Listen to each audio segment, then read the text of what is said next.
Hello दोस्तों, कैसे हैं आप सब। आशा करता हूं कि सब ठीक ठाक होंगे। हमारा पिछला कहानी आपको बहुत ही पसंद आया होगा, तो चलिए आज और एक कहानी सुनाता हूं आप सबको। ये भी आप सबको जरूर पसंद आएगा, ये मेरा मानना है। एक गांव में एक बूढ़ा चोर रहता था। उसने अपने बेटे को भी चोरी की विद्या सिखाकर चोरी में निपुण कर दिया।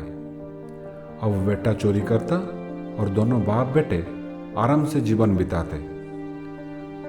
बूढ़े चोर की बेटे को सख्त हिदायत थी कि किसी साधु संत की बातों में नहीं आना। एक दिन चोर के बेटे ने सोचा क्यों ना राजा के महल में ही हाथ साफ कर दिया जाए, और वो महल की ओर बढ़ गया। थोड़ी दूरी पर उसने देखा कि एक बहुत बड़े महात्मा का प्रवचन चल रहा है। पिताजी ने मना किया है, ये सोचकर वह कानों में उंगली डालकर वहां से भागने लगा। भागते भागते जैसे ही वो भीड़ के निकट पहुंचा, एक पत्थर से टकराकर नीचे गिर गया। तभी महात्मा जी की आवाज उसके कानों में पड़ी, कभी झूठ नहीं बोलना चाहिए, जिसका नमक खाओ उसका कभी बुरा मत सोचो, जो ऐसा करता है उसको ईश्वर सदैव सुखी बनाए रखते हैं। वो तुरंत उठा और चोरी करने राजा के महल की ओर चल पड़ा। राजमहल पहुंचकर जैसे ही चोर ने द्वार को पार करना चाहा, तुरंत दरवाजा ने पूछा, अरे कौन हो तुम। इतना सुनते ही चोर को महात्मा का उपदेश याद आया, झूठ नहीं बोलना चाहिए।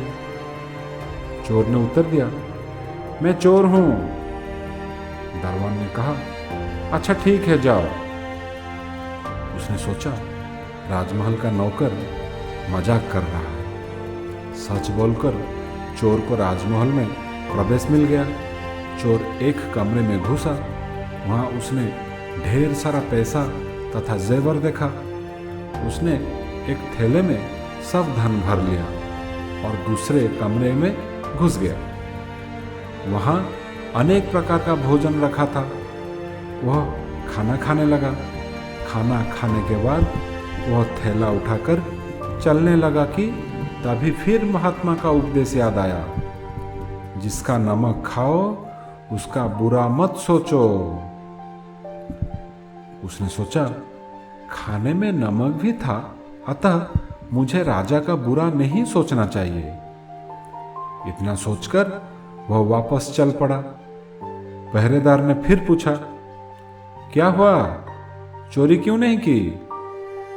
चोर ने कहा, जिसका नमक खाओ उसके यहाँ चोरी नहीं करते, इसीलिए सारा धन रसोई घर में छोड़ आया। तभी रसोइये की आवाज आई, चोर पकड़ो पकड़ो।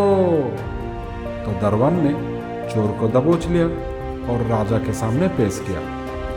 पूछने पर राजा के सामने चोर ने कहा कि मैंने तो सत्य कहा महाराज कि मैं चोर हूं, किंतु मैंने आपका भोजन खा लिया, और जिसका नमक खाते हैं वहां चोरी नहीं की जाती, अतः मैं धन छोड़कर भाग रहा था।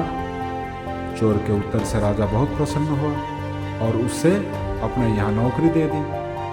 राजमहल से घर जाकर चोर ने अपने पिता से कहा, देखिए पिताजी, महात्मा की बात मानने के कारण ही आज मुझे दरबार में नौकरी मिली। महात्माओं के प्रवचन से सभी का कल्याण होता है। तो दोस्तों, आपको ये कहानी कैसे लगी? आप अपने कमेंट्स के द्वारा हमें अवश्य बताएं। यह कहानी पसंद आने पर लाइक और शेयर करें। ऐसे ही और modern stories, moral stories, motivational stories and kids stories Hindi में पढ़ने के लिए हमें सब्सक्राइब करना ना भूलें। आपके पास भी कोई कहानी है तो हमें मेल करें। हमारा टीम को अगर आपका कहानी अच्छा लगेगा तो हम आपका फोटो के साथ हमारा चैनल में उसको जल्द ही पब्लिश करेंगे। आपका प्यार ऐसे ही देते रहिए। धन्यवाद।